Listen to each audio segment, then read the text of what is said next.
Howdy Loxlings! Bluey is renowned for its luscious and pastel-like usage of colour and colour palettes to invoke thoughts and emotions from its audience. But how exactly do these drawings in a cartoon manage to make us feel so emotional over these characters? Part 1. Let's first of all talk about the colour that Bluey is named after, blue. Now, blue is the colour of Bluey and Bandit, whilst Bingo and Chili are both a warm orange. Now, the colour blue is often considered a calming or relaxing colour, and the colour orange is associated with enthusiasm and fun. So having both of these colours allows to create a feeling of excitement kept in check by the blue. Oddly, this is the exact opposite of Bluey and Bingo's character dynamics in the actual series and how they act, with Bluey being the more excitable and outgoing one, while Bingo is more shy and sensible. So, why was the metaphor flipped? My first thought was that maybe the answer could be found in Uncle Rad, as he obviously binds them together.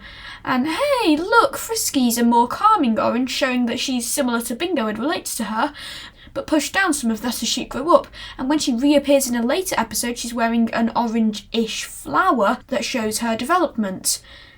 That's probably a coincidence, you're getting sidetracked, Max Lox 80. Uncle Rad has blue at his hands and feet and orange at his head, showing that he has a kind personality, but his actions are more energetic as a mask he puts on for Bluey and Bingo. And I'm getting sidetracked again. Why are these colours flipped? Is it to show how the personalities build off each other? Is it to emphasise the difference of them? Maybe both? I genuinely don't know, it could be a number of things. Additionally, the colours blue and orange are both complete opposites on the colour wheel, creating a contrast between the two for characters and the rest of the show, with more earthy and realistic colours. More on that later. In fact, there are barely any main characters with such unique colours that aren't directly related to the Bluey family. Except Coco. Why is that? Coco is a bright pink, which no dogs that aren't dyed or skinned are. I'd reckon that this is to emphasise Coco's eccentric and hyperactive nature, with a colour that seems foreign and overpowering to Bluey and Bingo's world. We could also mention Rusty and his family. They're a maroonish colour, which is just a little bit off from everyone else. It could show Rusty's often well-intentioned but off-putting to his fellow puppies personality. Each character has their own specific and unique usage of colour that all go together and layer on top of each other to create a unique and lifelike contrast. Some of my favourite case studies are, in no particular order, Calypso's combination of many colours to represent how she brings them all together, with a particular emphasis on more calming colours. Busker's inviting yet off-putting reddish colour. Uncle Stripe has mostly the eccentric blue of his brother and niece, with elements of his sympathy and Bingo's kindness accenting it in. Jean-Luc's dark blue colour is similar to Bluey's but still foreign, showing how they were able to find similarities where at first not obvious, and there's probably a load more. Part 2. Now, that's the characters, but let's talk about the backgrounds. I promise this is interesting. Bluey's backgrounds use a lot of colour.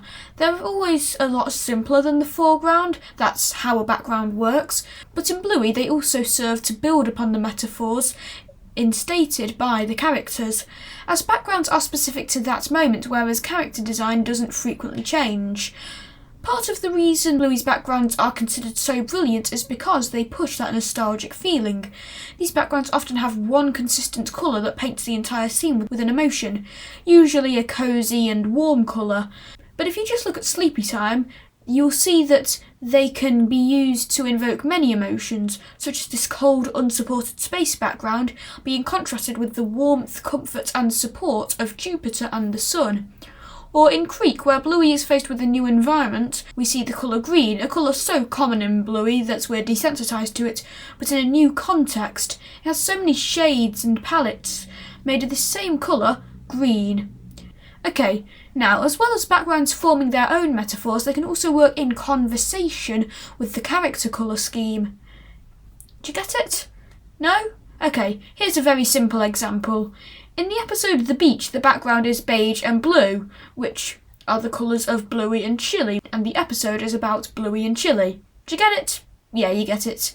Oh, and in Stickbird they added in greenish colours to be an in-between between the beige and the blue, and to show how Bandit needs to become the in-between for Bluey and Bingo to help both of them by putting aside his own problems. Bluey backgrounds often use earthy pastel colours similar to the characters to be in conversation with them, but different enough to still keep the foreground in the foreground. Okay, so now we've established the idea of a background in conversation with characters, we can finally do some proper analysis. For starters, let's examine the background used in the episode Space. The intense brightness of this black hole is contrasted by the silhouette of Mackenzie in the shot. It towers over him, showing the situation is overpowering.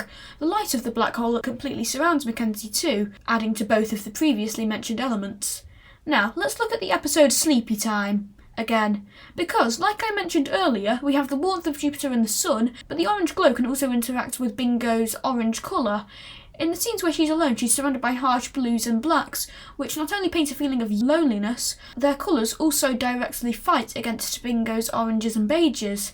Then we see her move to Bandit. She has the support of an orange glow, not only because it's a nice warm colour, but also because it adds to Bingo's colour. And then with the sun, all the blues and blacks have completely disappeared from the scene in favour of the incredibly violent oranges and yellows.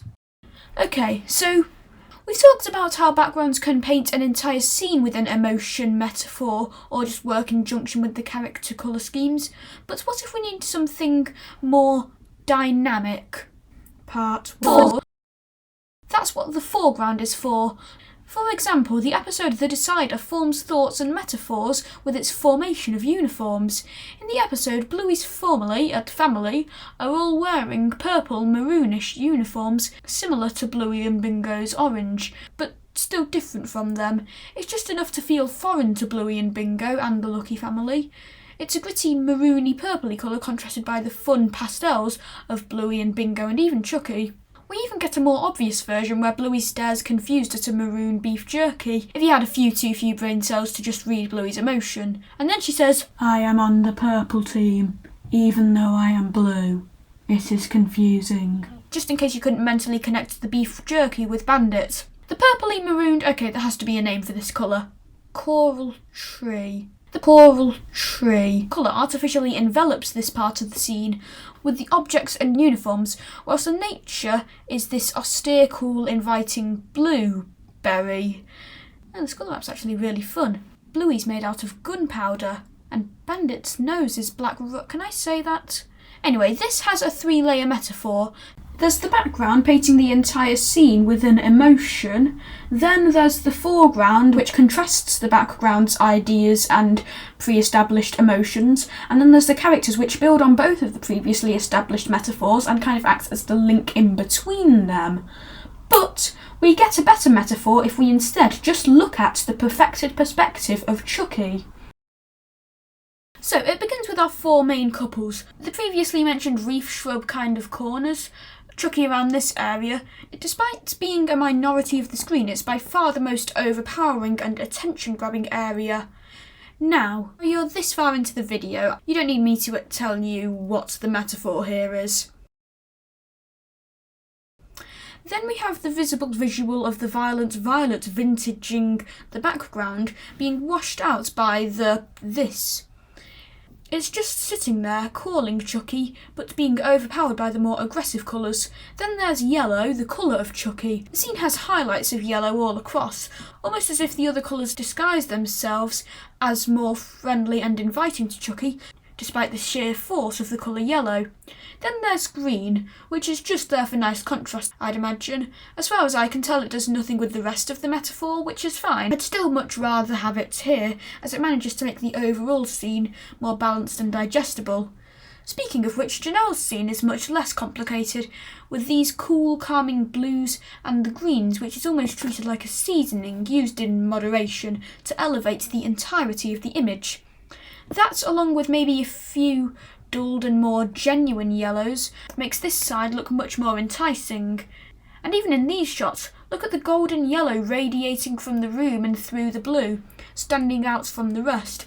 Another usage of yellow is its prominence in a lot of the shots with Bingo, especially in this rug. This is as Bingo, like Chucky, represents an in-between party just trying to appreciate the sport on her own. So, at the moment we can draw 3 metaphors, the cobblery representing an overpowering, overwhelming force, the blue is much more calm and welcoming, and the yellow represents an in-between state. But anyone who's seen the episode knows that Chucky does not end up siding with the blueberry, and the metaphor seemingly flips. This ties in with what I mentioned earlier of Foregrounds palettes and metaphors being able to adapt with the flow of the story and the character arcs and the development, and being able to develop with the where is it? Some other keyword here, insert it later, editing Max. By now, the blues have darkened and appear less as cool and calming, and more as lonely and melancholic. The colours are dulled and more nuance is presented. We even get this visual metaphor with a massive black void obstructing the crocodile tee and blue. Or as Chucky is reflecting, a ball spinning between Rocklereet and blue keeps passing them. Or this one, which the Bluey website marked as a favourite moment, with each of the colours on either side of Chucky, and maybe that's the usage of green. And maybe that's what the usage of green was representing this entire time. I don't know, I've watched these clips so many times I've started resenting having to continually come up with more coral tree jokes. At the end of the episode, it's finally all tied up with a scene full of only the warm, inviting yellow and complementary green. I swear this video is almost over. Here are some final things worth mentioning. First of all, I couldn't figure out where to fit this in, but I also love the colouring of the snacks both groups represent, with the dark, harsh beef and the blue and yellow popcorn.